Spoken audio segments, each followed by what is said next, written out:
Welcome on into a special edition of War Chant TV. We're live. We're talking the coaching search for Florida State football's next head football coach. I'm Aslan Hajavandi, joined by founder and administrator of WarChant.com, Gene Williams, and managing editor Ira Schoffel. If you're not a member of WarChant.com, this is a great time to get on board. Use the promo code FSU New Era. That will give you an annual membership at 50% of its normal current value, or you can use the promo code Garnet FSU Gold, and that will go on a month-to-month basis, and you'll also get a $25 gift card to Garnet in Gold, which is always a great little perk for the members at WarChant.com. Gentlemen, Gene, I haven't seen you in like a week because I feel like you've been cooped up in the man cave. How's this past week been for you, man?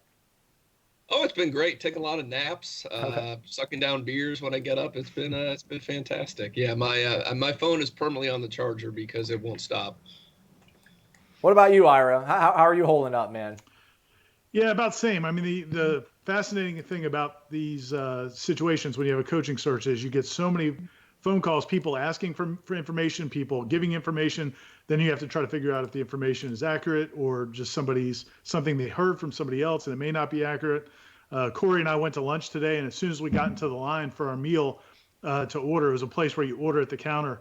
And as soon as we got to the line, somebody snuck up behind us and said, "So is Stoops a done deal?" I mean, literally everywhere you go, that's all anybody wants to talk about, which is great because obviously there's a lot of passion and interest in what Florida State's going to do with this job. Okay. And you said yes, right, Ira? Right. He didn't love my answer. I didn't say it was a done deal. Yeah, go home. Tell everybody it's done, Ira. I didn't say it was a done deal, and he didn't. I don't think he liked that answer. But all right. Well, we're taking all the questions today on this live chat. We'll go for about an hour. We're taking all the questions from our subscribers on the Tribal Council over on WarChant.com. And with that said, let's dive into no one messing around today. VGG Knowles straight up asks, is BGB, who is Big Game Bob Stoops, is he coming to Florida State? Gene Williams, what say ye? No pressure. Well, yeah, just end it. Let's just say he is, and we're done. Yeah. We can just walk away. Oh. I mean, I've been keeping everybody up to date on another promotion for our site. If you're not a subscriber, we've been constantly updating people what's going on there. It's not a secret. Bob Stoops is the number one target. They've been aggressively negotiating with him for, seems like, over a week now. And information is tough to come by. Obviously, FSU is all in. Everything we hear, they're super serious about this. They want to get him. They don't want to make the mistake this time, so they're figuring he's the best chance at getting a coach that's going to win and win quickly. So, yeah, they're all in on it. What we don't know, the unknown, is how serious is Bob Stoops about this. He's negotiating, or his agent is. So we definitely know there's some interest on his part. But, I've talked to some people at Florida and some people around him, and he tends to maybe flirt a little bit. But it might be he may not ultimately pull the trigger when it comes down to it. But it sounds like Florida State's meeting a lot of his demands that he has. And there's some ones that are, pretty high up there, which you would expect. And it sounds like Florida State's willing to make a major commitment to Bob Stoops. So my understanding right now, the ball's in his court to make a decision. So it's going to have to come from him pretty soon, because I think Florida State's about ready to move on to the next group of candidates. All right. I'll come to you for a follow-up, Ira, but that was pretty well done there by Gene. So we'll go on to the next question. This one comes from Jeremy over on the Tribal Council, JII Knowles. If Bob Stoops is the guy, how does FSU smooth things over with Odell and the current players who are clamoring for him? What do you think about that one, Ira? That's a new dynamic, I would assume, right, after the social media outpouring yesterday. Yeah, that was probably the most interesting thing that happened, at least publicly yesterday, was Odell. Several of the players, more than 15 of the current players, several recruits, a lot of former players, went to social media yesterday. And what obviously was some sort of coordinated effort. Somebody got the idea that, hey, let's let everybody know that if Odell wants a job, we want him to be the head coach. That's not that unusual. I talked to some friends of mine who are in the business. We haven't a lot of these things are things we haven't experienced as a Florida State media corps or as a fan base, because the transition from Bobby Bowden to Jimbo Fisher was orchestrated over a couple of years. And then the Willie Taggart hire happened in like 4 days. So this lengthy process and all the ebbs and flows is kind of new to us. But talking to some other people in the business, it's not that uncommon, especially if you have an interim coach for a little period of time and you don't know who the next head coach is going to be, especially somebody popular like Odell, for the players to really rally around him and want him to be the guy. And Odell seemingly, from everything we've heard now, is interested in the position, at least wants to consider it and wants to be considered. But it's not the end of the world if they still go with somebody else. It's not like Florida State a new coach would come in and say, well, if the players wanted that guy, then I clearly can't have that guy on my staff. Now you might get to a point where there could be some bitter feelings if it went on forever, and even after they clearly were going to hire somebody else. At that point, Odell would have to kind of navigate that situation, decide whether or not he wants to keep pursuing it or kind of back off. But where it is right now, this is pretty common. It's natural. It's a good thing that the players want Odell to have it. But if they go in another direction, if you bring in a Bob Stoops, I don't think the players are going to be just furious that Odell didn't get the job, especially if Odell handles it the right way. Next question comes from Smiley Knoll. He's got 3 of them. We'll hit the one in the middle, like Duke told Rocky in Rocky IV in Moscow back in 1985. Gene, I guess, what is your feeling in terms of Florida State moving on from Bob Stoops if things don't – is there a sort of I don't want to say imaginary deadline, but when does FSU move on if Bob does not sign the contract, Smiley Knoll asks. Well, it's interesting. From the very first time we spoke to Director of Athletics David Coburn, and he kind of put the timeline out there. He said they hope to have someone in by the end of the month, and I think that's him doing what was smart, and that's being conservative. Because let's say things work out with Bob Stoops, and let's theoretically, and I'm not saying they're going to announce it, but let's say they announce it Monday. No one's going to be upset that they got this done sooner than he said. But if it doesn't fall through, we know the search committee or the search firms out there working on other candidates. That might take, with interviews going on, that might take till about the end of the month. I do think that week after Florida, I think that point, if nothing is, if Stoops, it doesn't work out, I would think that's the week where something's going to come out in terms of who's Florida State's next coach is going to be, unless it happens earlier, obviously, in the next few days with Bob Stoops. Okay. Here we go. Got a question that doesn't deal directly with Bob Stoops. C. Puckett, been a member since January of 2003. Now we'll start with you, Ira. What was your biggest takeaway from your time covering Florida State during the Willie Taggart era? My biggest takeaway, yeah. In terms of about Willie Taggart or about the program, I guess it's up to interpretation. I would think that the biggest thing that I kind of learned through that process, and my guess is maybe some people at Florida State and the administration learned, is they clearly wanted a recruiter. They wanted somebody to come in. I think they wanted the opposite of Jimbo Fisher to some degree. Not that Jimbo wasn't a good recruiter. He was a great recruiter. But in terms of somebody who really embraced the school, loved Florida State, viewed it as his destination job, and the fact that Willie was seen as a great recruiter, I think really appealed to the administration. I think a lot of us could get behind that. We thought that was a good move. If you take a program like Florida State and give them a great recruiter, man, this thing could just kick into overdrive. I think what we all learned through that was, the most important thing is that the program is run the right way and it's efficient, and you get good coaches, and the program operates at high efficiency. And that didn't happen. So at that point, the best recruiter in the world can't do anything if the product he's selling is not very good. So my biggest takeaway was, I don't know at Florida State if you have to get a dynamic super recruiter as a head coach. You can have a great recruiter on the staff, some great recruiters on the staff. It's a bonus.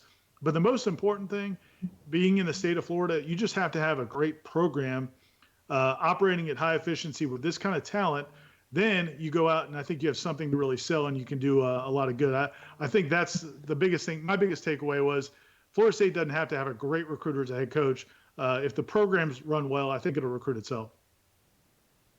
Gene, any takeaways that stick with you in your mind for the last 2 years having covered the Willie Taggart era at Florida State?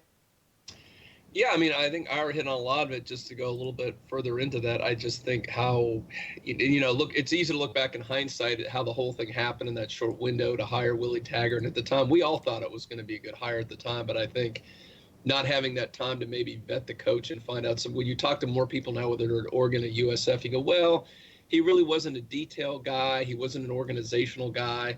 They had some other people do that. So to Ira's point, you kind of learn that, man, because we remember those initial days of Jimbo Fisher, and you hear stories about him sleeping in his office and spending every waking moment taking care of the smallest detail, whether that's what they're going to eat at the training table, every little detail of practice, who's going to be where, what, and when. You really need, especially when a program is struggling and having issues like it was, you really needed a detail guy to come in. So really what I learned is, having this big picture guy who can recruit and all that kind of stuff, that doesn't always work unless you have some really good people around you can do it. And I think, to me, when you go back and look at that, he made some really bad hires in that initial group. Those were not guys that take care of the little details, and he couldn't take care of those details. So I think that's ultimately what led to his downfall. Next question from Alpha One Dog on the Tribal Council. We'll start with you, Ira. Where's all the money coming from? I've heard for years that Florida State was broke, then boom, $17, $18 million buyout for Willie Taggart. Now maybe anywhere from $6 and $9 million per season for just Bob Stoops. I can't believe he said just Bob Stoops. Come on, it's big game Bob. Keep up the great work, guys. You run an excellent site. So, did they plant a tree in the sod cemetery? Has one of those pieces of fabled sod sprouted a money tree, Ira? I mean, I think there's two separate things going on here. One, there's always been a little bit of misconception about Florida State's financial shape. It's not like Florida State's destitute or broke, or that they don't have boosters, or that they're not willing to spend money. Some of that was perpetuated by Jimbo, and it wasn't really true. At the time that Jimbo left and said that Florida State wouldn't hire assistant coaches for him, they had one of the highest paid assistant coaching staffs in the country. I think it was number 5 or number 6 in the country. Jimbo is really well paid too. He wasn't the highest paid coach in the country. I think Florida State's approach to salaries has always been not necessarily wanting to be the top of the ladder, but kind of get some value, but certainly in the game with all the top schools. Florida State's never had the lowest paid coaching staff in the country. But there's two separate issues. So that's one. So that doesn't surprise me that Florida State's willing to spend a lot of money to get Bob Stoops in terms of salary, especially because the value is there. The other part of it is, you talk about infrastructure, and people have been talking about some of these big number things. When you add in all the investments needed to build a football operations center and support staff and those types of things, I think Florida State's at a point right now where they have to decide what they want to be. And one of the complaints Jimbo made, and I had a long conversation with him about this once, and his point was, in 2015, 2016, when Florida State had a lead on Florida and Miami, his feeling was, now's the time to really not bury them, but distance yourself from them, and pour more money into everything and just blow everything away in terms of facilities. Florida State at that point wasn't capable, or didn't feel like they had the need to spend that kind of money. They didn't do it, and that was one of his frustrations. He felt like they should have done everything they could to really push out in the arms race from the other state schools. But it's not like Florida State couldn't do it. I just think that there were some choices made that at the time they wanted to be a comprehensive athletic program and put money into all these other facilities as well. Stan Wilcox, that certainly was his vision. I think it was the vision of Dave Hart in the early 2000s. Now, I think when you look at the way the dynamics have changed in the landscape financially with college football, and the separation, and Gene has written and kind of stomped his foot about for years, look at the money that the SEC schools, the Big Ten schools, even the Big 12 schools are getting now, and they're pouring that money into football. Florida State's got to step up too. And so even though you don't have the TV contract, you got to come up with that money. So I think it's a combination of things. I don't think Florida State was ever as cheap as people made it out to be. But then also on the other side, they are seeing that how much money is coming into these other conferences, and they've got to keep up with the Joneses. Oh, what's going on, Gene? What do we got? Breaking news. Breaking news. Amber alert. Oh, never mind. We all got that one. That was a pretty thorough answer by Ira. We'll go to the next question here, Gene, unless there's something you want to touch about with the money situation. Ira nailed it. But I do want to point out one thing, too. You got to remember, up until the last year or so, when you see the national numbers on the boosters, Florida State's up there with the best, whether it's a top 10 or 12 in terms of fundraising by the boosters. So they put a lot. They've got some money there. They've got some slush fund money and some money on the side to take care of a lot of this stuff. And, they do have a lot of really big time donors that can come in and help out in these situations. So it's not like Florida State's just looking in their pockets and there's nothing here. They do have money. And I think to Ira's point, this is a point you're going to have to, you have to decide right now, do you want to be at the big boys table? If you want to be up there with the Floridas, the Georgias, the Clemsons, the Alabamas, this is the point you're going to have to spend a lot of money. There's no way around it. You can't be cheap. All right. Next question. We'll start with you on this one as well, Gene. Evie Goodwin, regardless of who the new head coach ends up being, how big will the impact be if they do not retain Kendall Briles? The defense doesn't really have an identity to maintain. but it's taken 2 years to see the light with this Briles spread RPO system, which Willie borrowed from him. Can we afford to change it now? Well, obviously that's going to be up to the head coach, what he feels comfortable in doing. He may not be that, maybe not be his philosophy. I don't know. The latest I've heard, I think of it is Stoops. It sounds like there's a decent chance he'll retain Briles and keep him on. I think it's important if you can have that continuity from year after year. You see it when there's stability in coaching, stability in systems. I think it's only going to help because the players have been coached up in that system, and it'll be easier for them to go on the next year. If somebody comes in and does a totally different, it goes back to the Jimbo Fisher pro style, slow, methodical offense. That'll be a big departure for a lot of these guys. And Willie Taggart's obviously been recruiting players to fit his system the last couple of years. So I do think it would be disadvantageous to them to go, if not only they got rid of Briles, but they went to a completely different offensive philosophy. So it would be beneficial if you could keep them. But at the end of the day, I think getting this head coaching hire is the most important thing. You got to get that right. You hope this other stuff falls into place. It'd be nice if it did, but if it didn't, it's not the end of the world. All right, let's go to the next question here from Jimbo11. Stoops was mentored by none other than the FSU-hating old ball coach. That would be Steve Spurrier. Do you guys think Spurrier might try to discourage Stoops from coming here, Ira Schoffel? It's funny. I've actually talked to some people about that. He is close to Steve Spurrier. Certainly was for a long time, and was kind of, I wouldn't say a mentor, but one of his closest friends probably in the business. I don't think that's an issue at all. Bob Stoops is a grown man. He's 59 years old. I don't think he's going to make a decision based on what Steve Spurrier tells him. In fact, I do believe that one of the reasons Florida State is spending so much time on Bob Stoops, there are some people you talk to who are like, look, you're not getting Bob Stoops. Don't waste your time. I think part of the reason Florida State's so actively pursuing him and has pursued him is because I think there is a legitimate chance that they might be able to get him. And I think that Florida State's an attractive job for Bob Stoops. So if Steve Spurrier had a vote, I don't think Bob Stoops would take it, but I don't think the old ball coach is getting a vote in this one. So, Ira, you don't think Spurrier on support staff? You think we have him up in the box helping out here at Florida State wearing the garnet gold? I think he'll be keeping his spot in Gainesville. Next question, MX Hudso. It's been reported on the Tribal Council. Look at that, Gene. The Tribal Council reporting to us. Reporting things. That's great. PJ Fleck may have already been interviewed. Is that true? And I think when in the context of interviews, you got to understand this search firm that's going out there, and I would not be surprised if they've had some kind of conversation. You can call it interview if you want.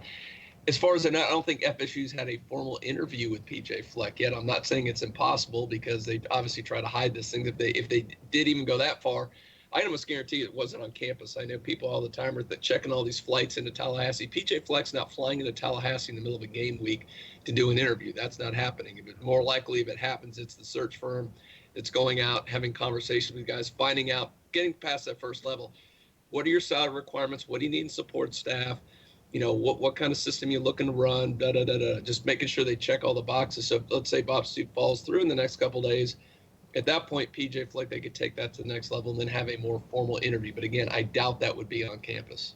Yeah, and I also, just to follow up, I don't think that PJ Fleck, if he's got a season like he's having right now, that he's doing an interview with Florida State. Now, as Gene said, his agent or representation could be talking to Florida State search firm. Kind of a big picture, what would it take? What would be your interest be? And then, maybe towards the end of the month, as things are settling down in the season, maybe then you have if the job's still open, you have a face-to-face meeting and see if that's where you want to go. But yeah, I think right now I would assume it's just all kind of preliminary groundwork being done. Hey, let's talk some recruiting, gentlemen. Dad M2112. We'll start with you, Gene. Kind of putting the cart before the horse here, but if we do get Big Game Bob, BGB, in the long run, how will this affect recruiting this year? Do we retain a lot of the kids currently committed? Well, I think you did. Michael did a story on some of this and talked to some of the kids about Bob Stoops. And obviously, he has been out of the game that long. He's still a household name all over the place. So, I think that would really resonate with the kids. I think, how much you can get out of one class with this early signing period with so many committed to other schools. I don't know if you're going to have a bunch of five-stars suddenly switching their commitments at the last minute, but I think you retain probably the essence of this class, and maybe you get a guy or two more to be interested, especially those holdovers to the late signing period when they get to actually meet with Bob Stoops see what he does on his staff. I mean, if he does, hypothetically, like I mentioned before, keep Kendall Briles, I think that'll really help on the offensive guys. You probably retain all those. And the most important one is Jeff Sims. It really sounds like, from what we've heard from people in the Sims camp, as long as Kendall Briles here, he's absolutely coming. Or Odell Haggins. If they were to hire someone who would change the system around and change a lot of things, then he might rethink his decision. But I really think getting Stoops would help this class retain it, but I think you're going to see the real benefits for the 2021 class and beyond when he has time to really settle in and these kids get to meet with him firsthand. We have people that they want like a coordinator hot board, specifically defense. Costanza Knoll asking, is Levitt, for example, would he be a legitimate candidate if Stoops were to take the job? What do you think about that one, Ira? I mean, there's a little bit of, I think they worked together back in Kansas State in the early 90s, if I'm not mistaken. Yeah, I mean, I think it's a possibility, but I don't think it's a sure thing. Just like, and I said this at the time, even if Willie Taggart had stayed, I don't know it was a guarantee Jim Levitt was going to be Florida State's defensive coordinator next year anyway. I mean, I think it was a good situation this year. But at the end of the day, Jim Levitt, I still get the impression Jim Levitt wants to be a head coach. That's why he kind of where things went awry at Oregon is he was so interested in the Kansas State head coaching job and I think that's what he wants to do. I mean, the guy's how many years left does he have in coaching? I don't think he wants to just be a defensive coordinator again. I think he wants to be a head coach. I don't know if he sees being the defensive coordinator for Bob Stoops or whoever it is the quickest path to doing that. So I think he'll test the waters. I don't know whether or not Bob Stoops will be interested. I think Bob Stoops is going to have a lot of potential candidates to choose from because he's a guy that I think you look at some of his assistants and obviously Lincoln Riley and the success he's had. And I think he's an attractive head coach to work for. But I could see Jim Levitt being interested. He likes these players like him. But I can't even put a percentage on it because there's a lot of variables, with the big one being what else would be out there for him if he were to be willing to leave. When you think, just to butt in here, when you think Mike Stoops, his brother, who I think is an analyst at Alabama right now, obviously was coordinator for him before, he gets him back into coaching, it might be one of those things. Maybe they're even negotiating, say, I want to get my brother back into coaching. I mean, it's very possible. That would not surprise me at all. I don't think a lot of Florida State fans will be thrilled about it because nepotism hasn't gone all that well in Tallahassee. But yeah, no, I mean, that wouldn't surprise me at all. Here's another somewhat financial-related question. This one comes from Candy for Knowles. In light of all these big numbers we were hearing tossed around and the payout FSU had to do, should college football impose a budget cap the same way the NFL imposed a salary cap? No limit on profit, but a spending limit on the football programs. Wow, that sounds like a great idea. Just probably a lot of pushback, a lot of corners in the Deep South, I would think, right? Ira. It's the more you think about it, the more you wonder if something's got to happen. Yeah.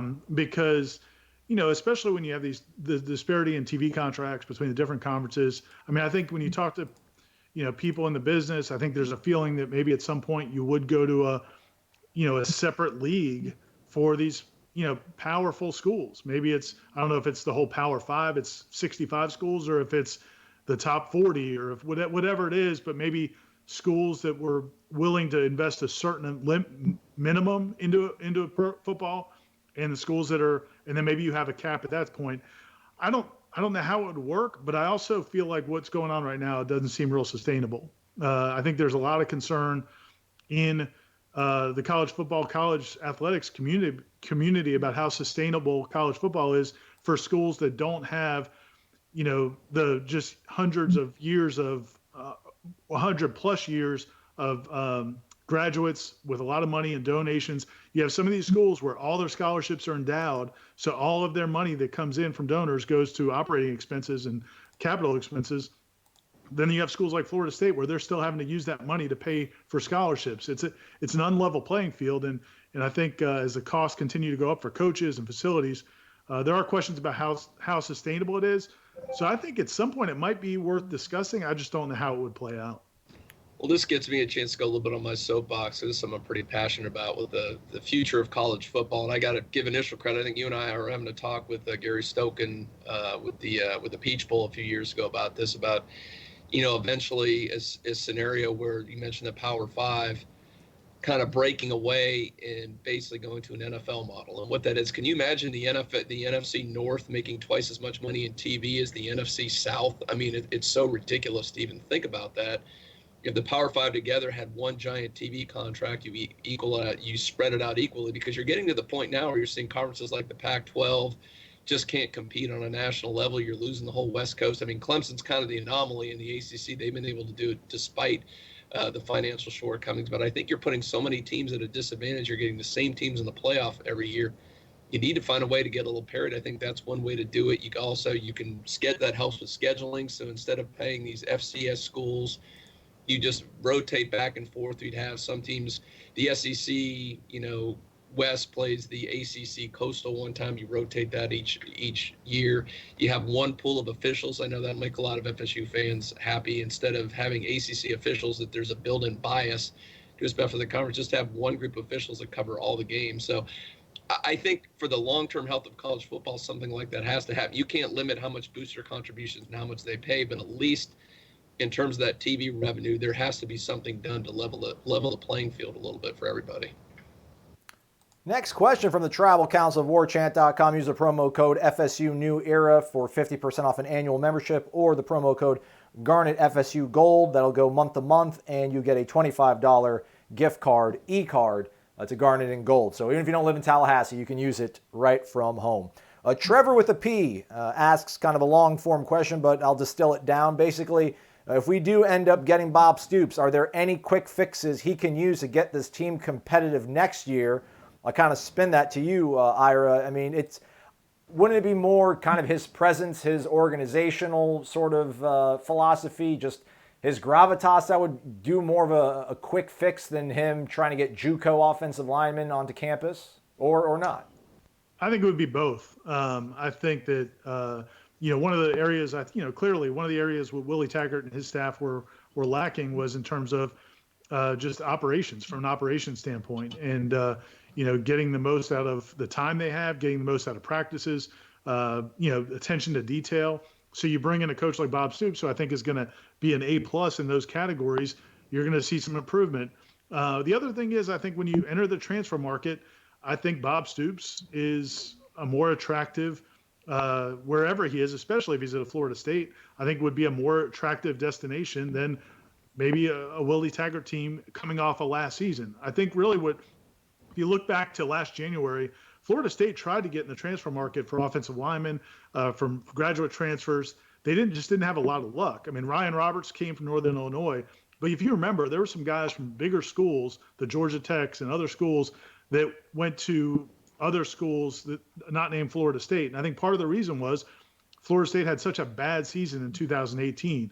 Well, Bob Stoops right now would have this nice window of selling Bob Stoops, not what people saw on the field last year. And I think there's a good chance, whether it's him or someone else with that kind of reputation, could maybe get some transfers in. And it's not like you need 12 transfers. It's not like you need a whole blood transfusion. You just need to get a little spark. You need to get a pint.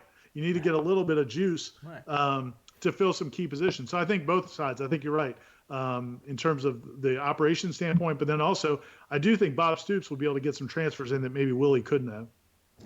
And I think let's look down I hate to do the example, the folks down in Hogtown, but I mean, they were 4-7 in 2017. They just brought in a coach, and I don't even think he's a great coach, but he's a competent coach, and got immediately they were competitive in the SEC. Look at Florida State this year. I mean, they've had 2 games really they were blown out at. They could have easily went just being better coached, better organized, getting enough guys to line up on the field, cutting down on the penalties, a little bit better structure. I think you're looking at a pretty good season. Maybe it would have ended up being an 8-9 win season very easily, just if they were coached a little bit better. So I think immediately he's going to have that kind of impact. And I totally agree with Ira. I mean, there's a lot of gravitas to go along with Bob Stoops' name. So I think this is where, as much as we sometimes dislike the transfer portal, it could really work to FSU's favor, because there will be a lot of buzz and a lot of opportunity, especially for offensive linemen, obviously, to come and play right away for Florida State, especially, and maybe the King kid from Houston. Maybe Kendall Browse is going to stay here. He obviously, growing up in that area, knows all about Bob Stoops. There's a lot of excitement there, so that would lend even more to him. You get a couple lineman transfers in here. You keep Kendall Browse. You get King transfer in here. It might be a pretty good team in 2020. One more thing to add to that, Aslan, and you've touched on this a lot with Dan Mullen in Florida.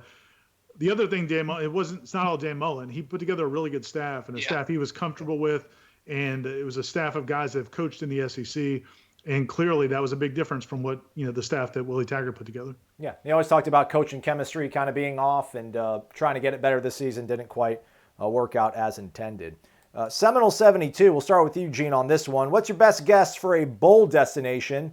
If it is the Gator Bowl in Jacksonville, what do you think the chances are of us getting matched up with A&M, Texas A&M?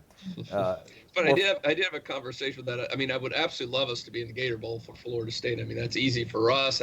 I know a lot of the fans out there felt like they got gypped off. There was all the build up to Boise State, and then of course the hurricane threw all that off there. So I mean, there are some initial discussions going on, and that is an SEC matchup. Somebody I spoke to said they not sure they would be thrilled about the whole A&M matchup because I think there'd be maybe a little too much vitriol involved in that. The Tennessee might be a more realistic opponent. I'm sure it'd be fun nationally and media-wise to have Jimbo Fisher take on Florida State again. That'd be fun there. If not that, then you're going back to the one in Detroit. You're going to Shreveport. Where we can't. Part of me wants that to happen just so we can send Corey there and lock him down in Shreveport, just make him stay there. And there's El Paso. So if you don't get the Gator Bowl, the alternatives aren't great. I know, Aslan, you're holding out for the Gasparilla. Yes, please. How does it, Gene or Ira, whichever you want to take this, isn't it kind of like a priority selection? And I always thought the Gator Bowl kind of had a higher priority in terms of, the automatic bids kind of go out. And then, would the Gator Bowl take us, would they leapfrog a 9-win Virginia team to take a 6-win FSU team? Is that not frowned upon? Yeah, I think it depends on the situation. I mean, if you remember when Coach Bowden's last year, Florida State didn't belong probably in the Gator Bowl that year, but they got taken. There's criteria where situations where they can use their prerogative to leapfrog people. I don't know that Florida State, if they're 6-6, doesn't. I have a hard time believing they're going to leapfrog some of the teams that they would have to leapfrog, but. If they could beat Florida, now I think it's a real issue. I think they would really be attracted to the Gator Bowl. If they're 6-6, I'm skeptical of that. But the other thing about the whole situation is this has been such a bad year for the ACC, and there's a lot of questions about how things are going to play out in the top levels. I mean, Clemson, obviously if they lost the game, they would get left out of the playoff. You've got Notre Dame. It's not clear where they're going to be picked. So there are some other and then the fact that the ACC doesn't have a lot of teams this year that are going to be bowl eligible, certainly as many as they've had in some of these other recent years. So a lot of it has to play out. But I think the Gator Bowl is probably a long shot, but that would definitely be the best destination if they could. Next question, Team Money Knowles has got two. I'll let you pick which one you want to handle, Gene. It'll be your selection here. Who's 1A in the coaching search, obviously with Bob Stoops being one, or can anybody out there on this hot board in the top 5 for Florida State's choices get this team to 8 wins next year with this roster and this schedule? I'll say we can promote that.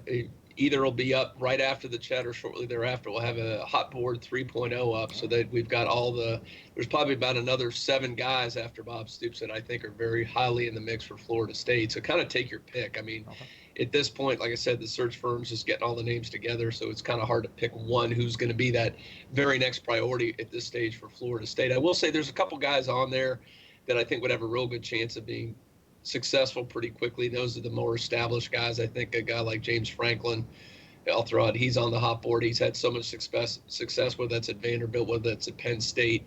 You would have to think if a guy like that came in here.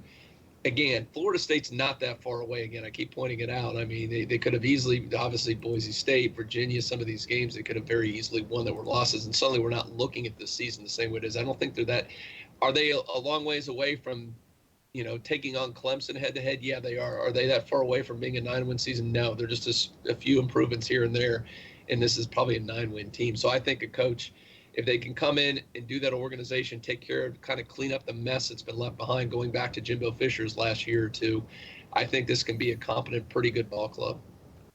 I guess kind of to your point a little bit earlier, Ira, to talk about can this team win 8 games in 2020 with whoever is the next head coach? if there are, you don't need the whole blood transfusion. Like you don't need a hip replacement. You just need to do a little stretching, and you'll be kind of back to where you were in terms of your mobility, I guess, right? Yeah, I think maybe it's an ACL repair instead of a knee replacement. I think they're obviously there's some shortcomings at key positions, but they're really big positions. Florida State, it's been several years now since Florida State's had really good quarterback play. It's been several years now since Florida State's had really good offensive line play. The quarterback situation can be fixed overnight. Look at LSU. The offensive line issue is a little bit more difficult. Now, the big question, I think, for the offensive line is these freshmen that they're playing. Dante Lucas, clearly he's a guy that we think could be a big-time offensive lineman. These other freshmen, the left tackle, Jackson, I think, is this Jackson? His last name Jackson, the left tackle? Help me out Washington, you talking about? Washington, yeah, sorry. There's Washington. You were sleeping on me, Aslan. Sorry, yeah. Combing through all the questions, man. We're going to be here for like 2 more hours. Darius Washington, he's playing, but that's kind of out of necessity. So I don't know, does that mean he's a guy that you can count on at left tackle in the future, or is it just he's better than what else they've got? They also played another freshman offensive lineman this past week, Maurice Smith. So I mean, they've got some young guys that they're trying out. We just don't know what they're going to turn into. But yeah, I mean, I think 8 wins is certainly on the table. At the same time, I do think the expectations reset a little bit for a new head coach because, if Willie Taggart was here and they didn't win 8 games next year, you'd be like, come on, man, we're in year 3 and you can't win 8 games.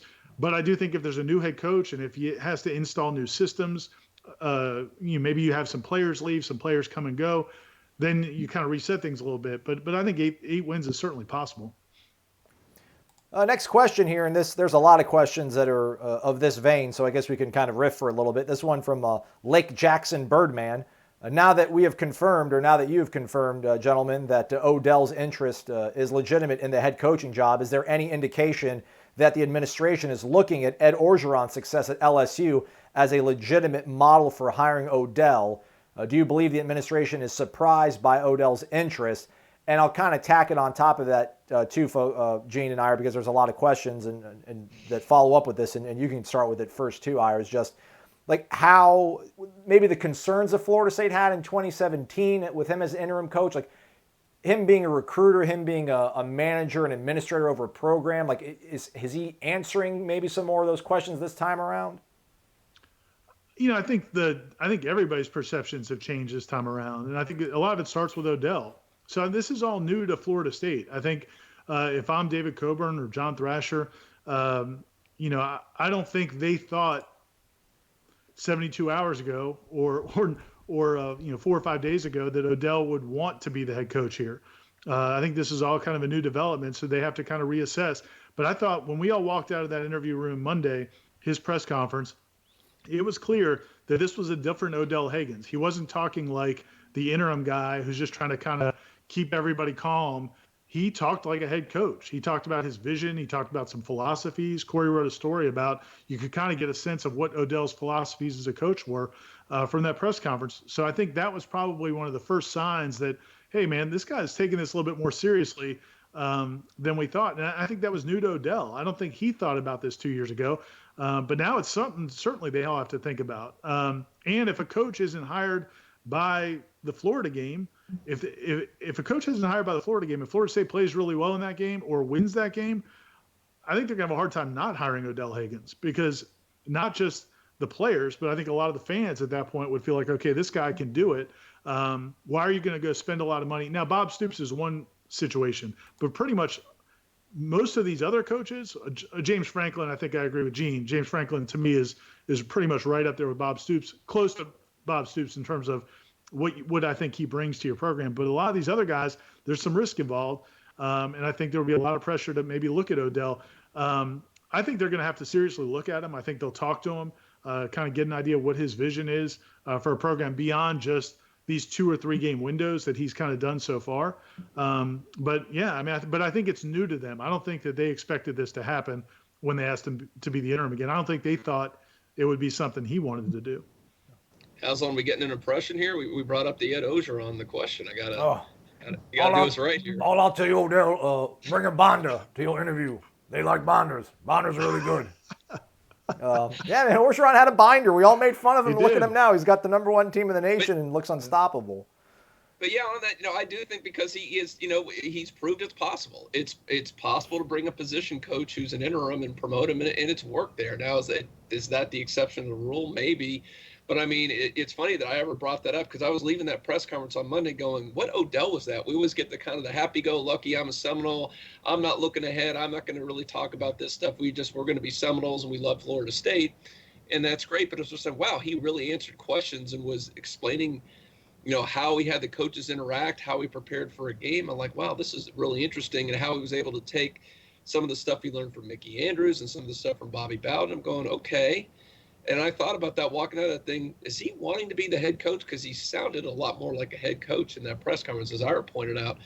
So, yeah, I think the administration's absolutely got to take it seriously, the fact that the players are very much in favor of it. And I agree with that. If you can't get a guy you know is going to work, I don't really understand going out and maybe getting some guy who's coached a small school up north and has had a little bit of success up there that doesn't have the connections down here. You're taking a huge risk on something like that anyway. You've got a coach that can hire good. If you hire good assistants around him, Coach Haggins has proven he's very good at having them work together and delegate when he should delegate, which wasn't always the case, I think, with the last head coach.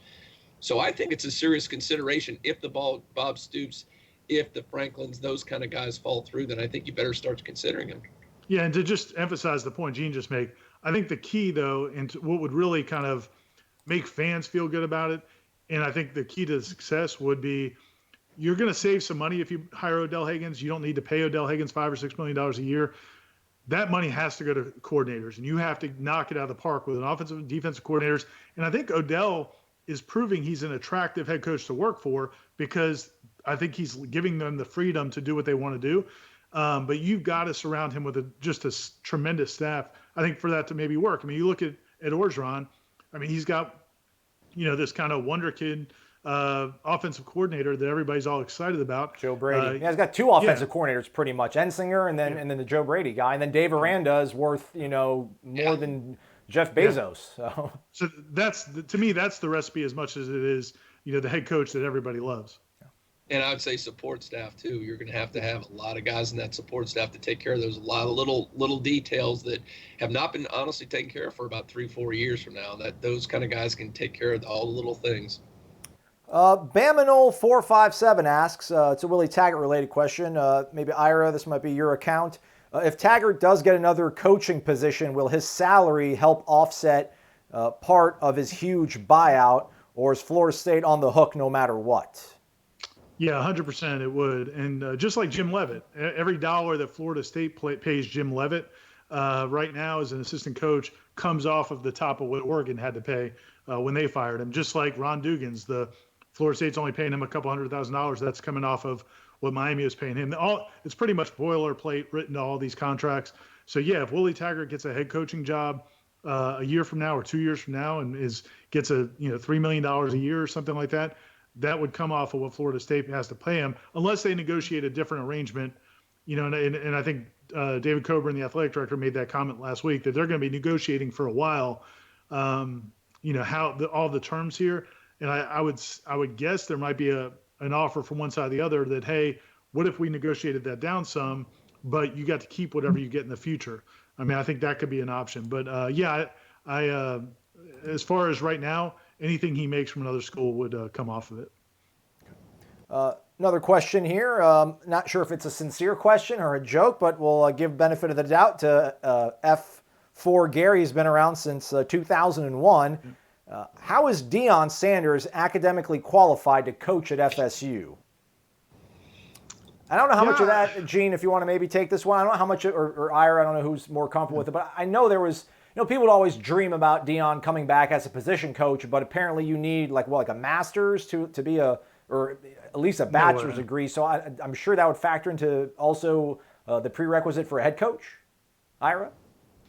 Yeah, to be honest with you, I'm not 100% positive that there's a hard line law about that. I think people assume there is. There's a lot of jobs. If you look on the FSU jobs website, Gene, I have not been looking at the FSU jobs website. Don't get any crazy ideas. Don't you? But I've had family members who have. My wife has looked at some jobs there before. A lot of times it'll say job requires a degree or experience commensurate or some sort of trade-off with experience. I don't know that there's a hard line. There may be. A lot of people say that. I definitely don't think it's with a master's degree there. One thing that you remember, the whole thing that happened with George O'Leary with his degree and why he lost the Notre Dame job, it wasn't that he didn't have the master's. I think it was because he lied and said he did. He lied on his application. So I'm not sure. I certainly don't think they have to have a master's degree. I'm not even 100% sure that they have to have a bachelor's degree.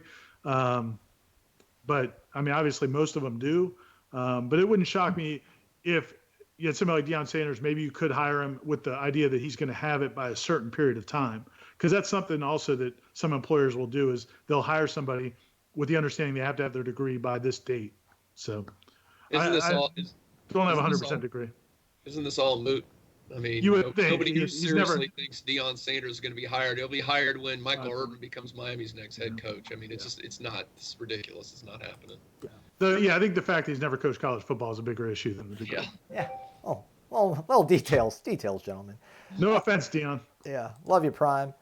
J. Knoll, or J.R. Knoll, does a reported emergency meeting in Minnesota last night to approve and finalize the P.J. Fleck extension and increase his buyout to $10 million essentially remove him from consideration as Plan B? I'm sure, actually, don't answer that one. I'm sure that'll be answered on the Hot Board 3.0, which will be coming out onto warchant.com here shortly. Let me see here. I think that's about it, guys. We kind of, I made us hustle through. We skipped over a couple questions that were a little bit repetitive or maybe a little too specific to us putting it out there for general consumption. But other subscribers out there, if it's a question that's burning in your mind, feel free to tag Ira or Gene to go ahead and answer it. How about, let's see this one here. Noel Maker. This is a good question, I think. Both of you can go with this one. Gene, you want to start us off. Noel Maker asks, 5 years from now, will Florida State be better off with an 80% Bob Stoops or an all-in 100% Odell Haggins? Oh, man. I think they're better off just, I can only look in the short term. I think it's best for this program in the short term to hire Bob Stoops if they can get it done, because at the end of the day, as Ira pointed out, it's going to instantly put Florida State in the minds of everybody, whether that's a transfer, whether that's a recruit. He's proven he can win at a high level for a long time. So I think the program right now, after several years in a row of mediocrity, needs a jump start. It needs something to spike it. I'm not saying Odell. I think we've seen the scenario, and I think he can do a really good job, especially if he gets those good people around him to do it. I think he's starting to show that. But I think when you got a chance to get a home run, you go ahead and take it. You don't sit back and go, well, this would be nice too. This will work. Odell could do it, but man, I would feel a lot better about the future of this program if in a couple days we're hearing the announcement that Bob Stoops is coming to Tallahassee. Yeah, and to follow up, I think there are questions about how committed Bob Stoops would be, or how much juice he has left in the tank. He did retire once. It sounds like from people we've talked to that he is fully invigorated. He took some time to kind of think about things and decided that he wants to be back in coaching. And I think the XFL thing kind of ignited that even more. I think he really knows that this is what he wants to do.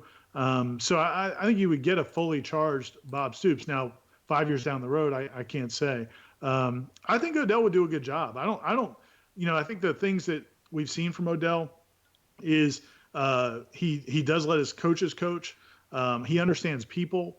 I think he's really his belief in Florida State, the core values. He connects with the fans. He knows what this school's all about. All those things are huge. They're really important, and you don't know if you get those with some other candidates. On the flip side, to Gene's point about the short term, especially, with a Bob Stoops, you get that instant credibility nationally, things like that.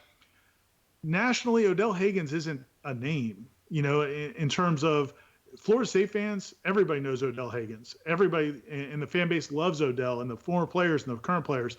But from a prestige standpoint nationally, I don't know that many people knew who Florida State's defensive line coach was a year or two ago, besides people in the business. And so I think it would be a long-term play where you feel like you're so convinced that he's the guy and it's going to work, and you're going to surround him with this staff and it's going to work.